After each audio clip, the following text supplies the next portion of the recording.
Hello दोस्तों, are के mix entertainment channel पर आपका स्वागत है। दोस्तों, आज इस वीडियो में मैं आपको नेताजी सुभाष चंद्र बोस जयंती के बारे में पूरी जानकारी दूंगा। यह कब मनाई जाती है, क्यों मनाई जाती है, कैसे मनाई जाती है, नेताजी सुभाष चंद्र बोस का जीवन कैसा था, कैसे उन्होंने कहाँ से शिक्षा प्राप्त की, कब जन्म हुआ, कहाँ जन्म हुआ, उनसे रिलेटेड सारी जानकारी मैं आपको इस वीडियो में देने वाला हूँ। मगर दोस्तों, आगे बढ़ने से पहले यदि आप मेरे चैनल पर नए हैं तो सब्सक्राइब बटन को दबाकर मेरे चैनल को सब्सक्राइब करें और न्यू नोटिफिकेशंस के लिए बेल आइकन पर क्लिक करें ताकि आपको ऐसी ही वीडियोस टाइम टू टाइम और सबसे पहले मिल सके। तो चलिए दोस्तों, स्टार्ट करते हैं। दोस्तों, सुभाष चंद्र बोस का नाम हमारे देश के महान स्वतंत्रता सेनानियों में गिना जाता है। इतिहास में सुभाष चंद्र बोस जैसे व्यक्ति बहुत ही कम देखने को मिलते हैं, जो सेनापति, वीर सैनिक, कुशल राजनीतिज्ञ होने के साथ ही एक कुशल नेतृत्वकर्ता भी होते हैं। दोस्तों, उनका जीवन हम सब के लिए एक प्रेरणा के समान है और उनके इन्हीं देश हित और आज़ादी के कार्यों को देखते हुए भारत में हर वर्ष 23 जनवरी के दिन सुभाष चंद्र बोस जयंती मनाई जाती है, जिस पर देश भर में विभिन्न प्रकार के कार्यों का आयोजन किया जाता है। दोस्तों, वर्ष 2021 में सुभाष चंद्र बोस की जयंती 23 जनवरी शनिवार के दिन मनाई जाएगी। इस वर्ष नेताजी सुभाष चंद्र बोस के जन्म की 124वीं वर्षगांठ मनाई जाएगी। दोस्तों, सुभाष चंद्र बोस महान राष्ट्रवादी और नेताजी की उपाधि से प्रसिद्ध 23 जनवरी 1897 को बंगाल प्रांत के उड़ीसा प्रभाग के कटक शहर में जन्मे थे। इनकी मृत्यु 18 अगस्त 1947 को केवल 48 साल की आयु में हो गई थी। इनकी माता का नाम पार्वती देवी और पिता का नाम जानकी नाथ बोस था। इनके पिता पेशे से वकील थे। ये अपने माता पिता के 14 बच्चों में से 9वीं संतान थे। दोस्तों, 1920 से 1930 के बीच में ये भारतीय राष्ट्रीय कांग्रेस के नेता थे और 1938 से 1939 में इसके अध्यक्ष भी चुने गए। इन्हें बाद में 1939 में कांग्रेस से निकाल दिया गया और ब्रिटिश सरकार के द्वारा घर में ही नज़रबंद कर दिए गए। फिर वे भारत को ब्रिटिश शासन से आज़ाद कराने में सहयोग लेने के लिए नाजी जर्मनी और जापान गए। वो जापानियों की मदद से राष्ट्रीय फौज के संगठन का निर्माण करने में सफल हो गए।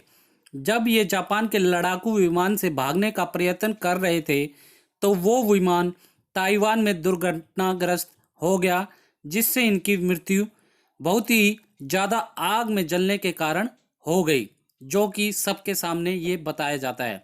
दोस्तों, जनवरी 1902 में सुभाष चंद्र बोस ने प्रोटेस्ट यूरोपियन स्कूल में प्रवेश लिया। इसके बाद उन्होंने रेनवेंसा कॉलेजिएट स्कूल और फिर प्रेसिडेंसी कॉलेज में 1913 में मैट्रिक की परीक्षा में द्वितीय श्रेणी प्राप्त करने के बाद प्रवेश लिया।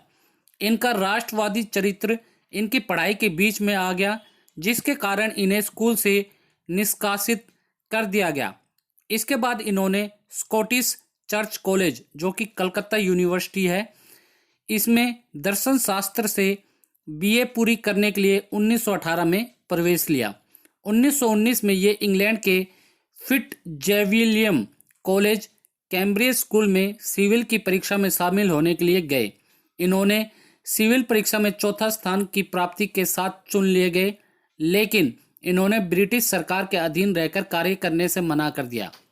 दोस्तों, इन्होंने सिविल की नौकरी से इस्तीफा दे दिया और भारत आ गए, जहां इन्होंने बंगाल प्रांत की कांग्रेस समिति के प्रमोशन के लिए स्वराज्य समाचार पत्र का प्रकाशन शुरू किया। 1937 में इन्होंने चुपके से ऑस्ट्रेलिया में एमिली शेंकल, जो कि ऑस्ट्रेलिया के पशु चिकित्सक की बेटी है, उनसे शादी कर ली।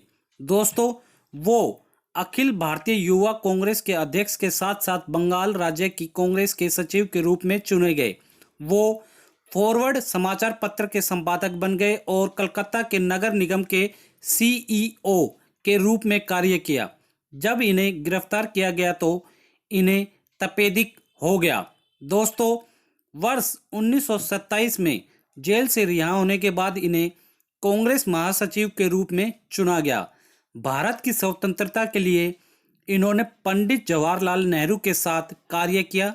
सविनय अवज्ञा के मामले में इन्हें फिर से गिरफ्तार करके जेल भेज दिया गया। दोस्तों, इन्होंने 22 जून 1939 को अपने राजनीतिक जीवन को फॉरवर्ड ब्लॉक से संयोजित कर लिया। मुथुरलिंगम तेवर इनके बड़े राजनीतिक समर्थक थे। इन्होंने मुंबई में 6 सितंबर को सुभाष चंद्र बोस के मुंबई पहुंचने पर एक बहुत विशाल रैली का आयोजन किया था। दोस्तों, 1941 से 1943 तक ये बर्लिन में रहे। इन्होंने तुम मुझे खून दो और मैं तुम्हें आज़ादी दूंगा जैसे अपने प्रख्यात नारे के माध्यम से आज़ाद हिंद फौज का नेतृत्व किया। 6 जुलाई 1944 में इन्होंने अपने भाषण में महात्मा गांधी को राष्ट्रपिता कहा था, जिसका प्रसारण सिंगापुर आज़ाद हिंद फौज के द्वारा किया गया था।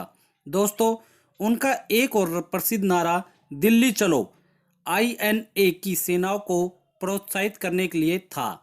दोस्तों, आमतौर पर उनके द्वारा प्रयोग किया जाने वाला एक और नारा जय हिंद, भारत की जय हो था, जिसे बाद में भारत सरकार और भारतीय सेनाओं ने अंगीकृत मतलब धारण कर लिया था। दोस्तों, वर्ष 2007 में 23 अगस्त को कोलकाता में सुभाष चंद्र बोस मेमोरियल हॉल की अपनी यात्रा पर जापान के प्रधानमंत्री ने कहा था कि ब्रिटिश सरकार के शासन से आज़ाद होने के लिए सुभाष चंद्र बोस के नेतृत्व में भारत में चलाए गए स्वतंत्रता आंदोलन से जापानी इनके दृढ़ संकल्प से बहुत ज़्यादा प्रोत्साहित हुए हैं। दोस्तों, सुभाष चंद्र बोस जापान में बहुत लोकप्रिय व्यक्तित्व और चहेते नाम हैं। दोस्तों, नेताजी सुभाष चंद्र बोस की मृत्यु 18 अगस्त 1945 को ताइवान के निकट एक विमान दुर्घटना में हुई थी। भारत के आज़ादी में सुभाष चंद्र बोस का बहुत ही बड़ा योगदान है। उन्होंने अपने क्रांतिकारी कार्यों के तहत भारत में आज़ादी के ज्वलंत नेतृत्व की भावना बनाए रखा। उनके द्वारा बनाए गए आज़ाद हिंद फौज ने देश के विभिन्न हिस्सों को अपनी अंग्रेजी हुकूमत से मुक्त कराने का महत्वपूर्ण प्रयास किया। अपने बेहतरीन कूटनीति के द्वारा उन्होंने यूरोप के कई देशों से संपर्क करके उनसे भारतीय स्वतंत्रता संग्राम में सहयोग प्राप्त किया। दोस्तों, नेताजी सुभाष चंद्र बोस भारतीय स्वतंत्रता संग्राम में महात्मा गांधी, जवाहरलाल नेहरू, लाला लाजपत राय, भगत सिंह, चंद्रशेखर आजाद आदि जैसे प्रमुख क्रांतिकारियों में से एक थे। भले ही देश की आज़ादी के लिए उन्होंने हिंसा का मार्ग चुना था, लेकिन उनके कार्यों का भारत की आज़ादी में से एक महत्वपूर्ण योगदान है। यही कारण है कि भारत के आज़ादी में उनके बहुमूल्य योगदान को देखते हुए 23 जनवरी को उनकी जयंती को पूरे देश भर में काफ़ी धूमधाम के साथ मनाया जाता है। दोस्तों, 23 जनवरी के दिन ही सुभाष चंद्र बोस का जन्म हुआ था, इसलिए प्रतिवर्ष इस दिन को उनकी जयंती के रूप में मनाया जाता है। इस दिन देश के विभिन्न स्थानों पर उनके स्मारकों तथा प्रतिमाओं पर राजनेताओं, विशिष्ट अतिथिगण तथा आम जनता द्वारा माल्यार्पण किया जाता है। इसके साथ ही इस दिन विद्यालयों में कई प्रकार के आयोजन किए जाते हैं, जिसमें बच्चों द्वारा रैली निकालने के साथ ही नेताजी सुभाष चंद्र बोस के जीवन पर भाषण तथा निबंध जैसे कार्यक्रमों में भाग लिया जाता है। दोस्तों, इस दिन का सबसे भव्य इंतजाम पश्चिम बंगाल में किया जाता है, जहां इस दिन कई तरह के सांस्कृतिक तथा सामाजिक कार्यक्रमों का आयोजन किया जाता है। दोस्तों, इसके तहत कई तरह के स्वास्थ्य शिविर, प्रशिक्षण शिविर, निःशुल्क भोजन शिविर जैसे कार्यों का आयोजन किया जाता है। पिछले कुछ वर्षों से सुभाष चंद्र बोस के समर्थकों और प्रशंसकों द्वारा इस दिन को प्रेम दिवस घोषित करने की भी मांग की गई। सुभाष चंद्र बोस जयंती का अपना एक अलग ही महत्व है। यह दिन हमें सुभाष चंद्र बोस के किए गए महान कार्यों की याद दिलाता है कि आखिर किस प्रकार से उन्होंने देश के खातिर अपना सब कुछ न्यौछावर कर दिया। उन्हें अपने देश से काफ़ी प्रेम था और उन्होंने अपने देश की आज़ादी के लिए काफ़ी कार्य किया। इस आज़ादी की लड़ाई में उन्हें अपना सब कुछ त्याग कर अपने देश से दूर रहते हुए निर्वासन की जिंदगी बितानी पड़ी और आखिरकार सन 1942 में उनकी मेहनत रंग लाई और उन्होंने भारत को अंग्रेजों से आज़ाद कराने के लिए दक्षिण पूर्व एशिया में आज़ाद हिंद फौज की स्थापना की, जिसने भारत में अंग्रेजी हुकूमत को कमज़ोर करने में एक अहम भूमिका अदा की।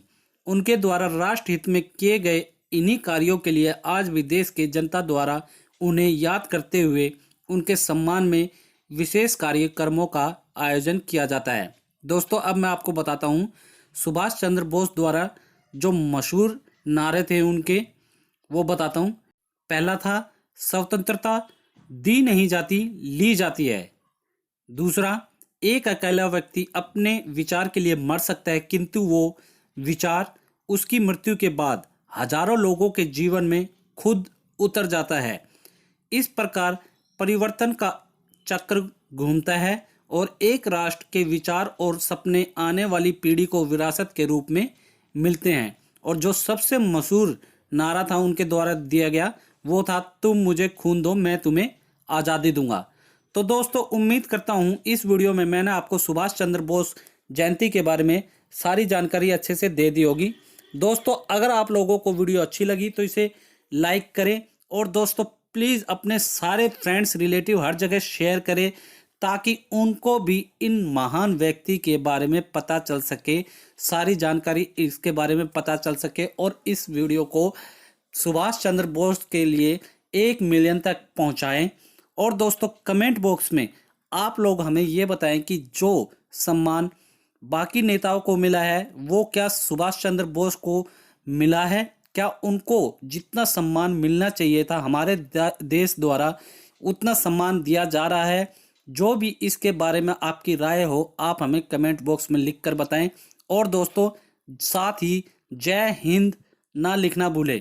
और इसी के साथ यदि आप मेरे चैनल पर नए हैं तो सब्सक्राइब बटन को दबाकर मेरे चैनल को सब्सक्राइब करें और न्यू नोटिफिकेशंस के लिए बेल आइकन पर क्लिक करें, ताकि आपको ऐसी ही वीडियोस टाइम टू टाइम और सबसे पहले मिल सकें। धन्यवाद दोस्तों, जय हिंद।